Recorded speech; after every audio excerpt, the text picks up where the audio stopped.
ऐसा टीम बनाकर आई थी जैसे मानो वो रैयतों से नहीं बल्कि किसी आतंकवादियों से मुकाबला करने आए हैं। क्या हाल होगा आपको सोच के देखिए। एक विधायक है हम, ठीक है, हमारे समर्थकों ने गलत किया था सही किया था वो अलग विषय है, लेकिन प्रशासन का ये रूप, ये कौन सा संवैधानिक तरीका है भाई। एक महज मामूली क्वार्टर का विषय था, ऐसे ऐसे क्वार्टर धनबाद बोकारो में गिनेंगे तो शायद 1 लाख के आसपास होगा, 1 लाख आसपास होगा।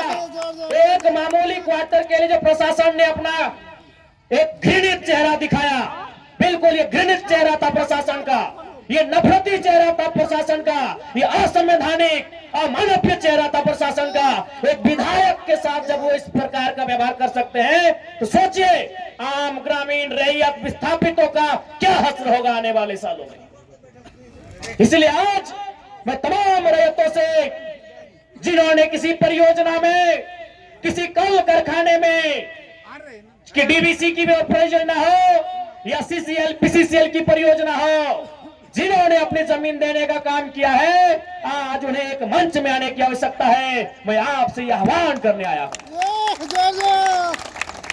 आज मैं एक विधायक हूं, एक 30 साल का युवा, एक सुनहरा सपना, एक सुनहरी जिंदगी हमारे सामने, लेकिन आज उस जिंदगी को ठोकर मार के हम कांटों की ताज को स्वीकार करते हैं। उस सुनहरी, उस मखमली जीवन को हम ठोकर मार के कांटों के रास्ते को चुन रहे हैं, जबकि आपको भी मालूम है हम माननीय हैं, फूलों का बिस्तर हमारा स्वागत करने के लिए तैयार है, लेकिन हम कांटों की राह चल रहे हैं। आज प्रत्येक दिन दर्जनों ठेकेदारों का फोन आता है, बैठेंगे विधायक जी, दर्जनों वीआईपी लोगों का फोन आता है, 2 मिनट बैठिए विधायक जी, और आपको भी मालूम है उनके साथ बैठेंगे तो क्या डील होगा, आपको भी मालूम है। करोड़ों में ना सही लाखों में तो डील जरूर होगा। यानी एक मखमली बिस्तर को हम ठोकर मार के कांटों के साथ चल रहे हैं। किसके लिए? झारखंड के वंचित आवाम के लिए हम चल रहे हैं।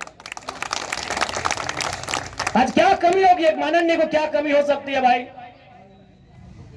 हमें आवास मिलेगा, गाड़ी की सुविधा मिलेगी, टीए मिलेगा, हर प्रकार की सुविधा मिलेगी, भत्ता मिलेगा, हवाई यात्रा मिलेगा, रेलवे की यात्रा मिलेगी और लाखों रुपए की सैलरी मिलेगी।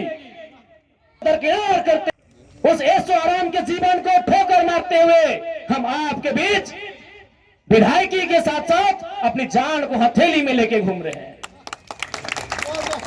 बताइए कोई झारखंड के इतिहास में ऐसे आज के इस दौर में एक भी विधायक का नाम बताइए।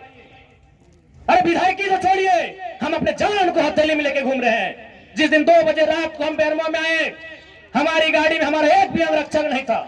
वे लोग सोच चुके थे, हमने कहा कोई दिक्कत नहीं है। हमने केवल ड्राइवर को फोन किया, वो भी अपने ससुराल में थे, क्योंकि आपको भी मालूम है मेरे घर में इतना जगह नहीं है कि हम 4 लोगों को ठहरने के लिए बोल सके। बगल में हमारे एक मित्र का घर है, वहीं रात रहने के लिए हम जाते हैं, वो विधायक है। हमने तुरंत कहा कि अगर हम अपने अंगरक्षक को लेने के लिए जाएंगे तो शायद 10 से 15 मिनट का लेट होगा, उतना देर में हम कम से कम डुबरी की दूरी पार कर जाएंगे। 20 किलोमीटर हम 15 मिनट में सफर कर जाएंगे, इसलिए अंगरक्षक को सोने दीजिए, हम अकेले आएंगे। हम अपने जान को, अपने जीवन को हथेली में रख के चल रहे हैं। किस लिए? ताकि आज झारखंड की शोषित वंचित जनता को न्याय मिल सके। तो आप इतना तो कर सकते हैं, एक 30 साल का लड़का अपने आराम के जीवन को छोड़कर, ऐसो आराम को छोड़कर आज आपके लिए कांटों के रास्ते में चलने के लिए तैयार है। आप कम से कम ये जो 15, 16, 50, 60 समितियां बना के रखे हैं विस्थापन के नाम में, क्या एक नहीं कर सकते हैं? आप जिस दिन एक करेंगे इनको यहां से उखाड़ के फेंक देंगे। अब कीजिए। आज बीएसएल में भी हम जाते हैं, वहां 52 समितियां हैं। विस्थापन मोर्चा, विस्थापन क्रांतिकारी मोर्चा, विस्थापन उलगुलान मोर्चा, तो विस्थापन इनकलाब मोर्चा, 52 से 50 समितियां हैं। आप अपने आप को एक कीजिए, आज अपने निजी स्वार्थ का त्याग कीजिए, आज अपने मन के मतभेद को त्याग कीजिए, क्योंकि आज अगर नहीं संभले तो याद रखिएगा आने वाले 20 सालों में, अरे आज तो कम से कम आपके हिस्से की बात कोई कर पा रहा है, आपकी हक की बात कोई बोल पा रहा है। आने वाले दिन अगर बोलेंगे ना तो शायद आपकी जबान काट ली जाएगी, बिल्कुल काट ली जाएगी। ये कौन सा रूप था? आप ही बताइए, कौन सा रूप था प्रशासन का? देखा था ना आपने? अरे पुलिस तो छोड़िए, पानी बरसाने वाली गाड़ी थी, आंसू गोला छोड़ने वाली गाड़ी थी, रबड़ गोली छोड़ने वाली गाड़ी थी, अग्निशमक की गाड़ियां थी, जैसे मानो किसी आतंकवादी से लड़ाई में आए हैं। इतने बेशरम, इतने निर्लज्ज हो चुकी है आज यहां सिस्टम। आज हो सके आज भी मेरी बातों को कुछ लोग तरोड़ मरोड़ के प्रस्तुत करेंगे कि विधायक के बोल सुनिए। अरे उनको नहीं मालूम है विस्थापन का दर्द क्या होता है। अगर वे विस्थापन को अध्ययन कर लेते तो शायद ये बोली बोलने का अवसर नहीं देखते। इसलिए आज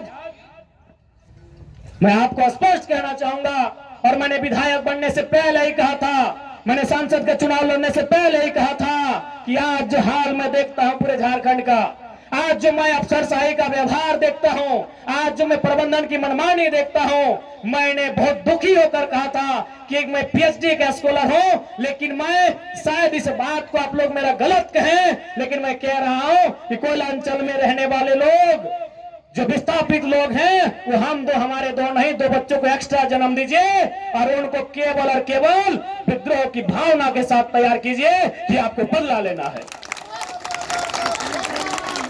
बिल्कुल इस मेरी बात से बहुत सारे लोगों को आपत्ति होगी कि माननीय कैसा बोल रहे हैं, लेकिन उनको क्या मालूम कि जिस जमीन को हमारे बाप दादा ने 1970 में दिया है, हमारे बाबूजी मर गए, लेकिन आप भी जवान बेटा वो बुढ़ापे की ओर चला गया है, लेकिन इंसाफ नहीं मिल पाया है।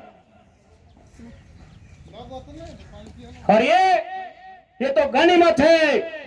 झारखंड के किसान भोले भाले हैं, झारखंड के किसान सरल हैं, झारखंड के किसान सीधे साधे हैं कि आज 1970 की लड़ाई को घिस घिस कर अपने जीवन को, अपने खून को गला गला कर लड़ रहे हैं। अरे ये बंगाल याद होगा तो 1964-65 का दौर था। एक दिन पहले कुछ जमींदारों ने, कुछ सामंतवादियों ने एक किसान को मारा था। उन्होंने नक्सलवादी और नक्सलवादी जैसे घटना को अंजाम दे दिया था एक दिन पहले। ये तो झारखंड के किसान हैं कि 70 साल से बर्दाश्त कर लिए। बंगाल के किसानों ने एक दिन बर्दाश्त नहीं किया था। आज आप नक्सलवादी सुनते हैं ना, नक्सली नक्सली नक्सली, ये डिक्शनरी का वर्ड नहीं है। नक्सली कोई पूरा वर्ड नहीं है। नक्सली बुरा हो सकता है, नक्सली वर्ड बुरा वर्ड नहीं है। नक्सली एक्चुअल में, वास्तव में बंगाल में दार्जिलिंग जो क्षेत्र है, वहां एक गांव है, उसका नाम है नक्सलवाड़ी। नक्सली कोई डिक्शनरी का शब्द नहीं है जिसको हम लोग झारखंड में सुनते हैं नक्सली। एक बंगाल का गांव है, उसका नाम है नक्सलवाड़ी। उसी गांव में घटना घटी थी। किसानों को कुछ जमींदारों ने, जमींदार को आप प्रबंधन से ही तुलना कर सकते हैं, जमींदार को आप प्रशासन से तुलना कर सकते हैं, तो कुछ जमींदारों ने, उस किसान का नाम था जंगल संथाल, लगभग 6 फुट ऊंचाई का वो किसान था, उसका नाम था जंगल संथाल। उस किसान के कुछ साथियों को लाठी डंडे से पीटने का काम किया था।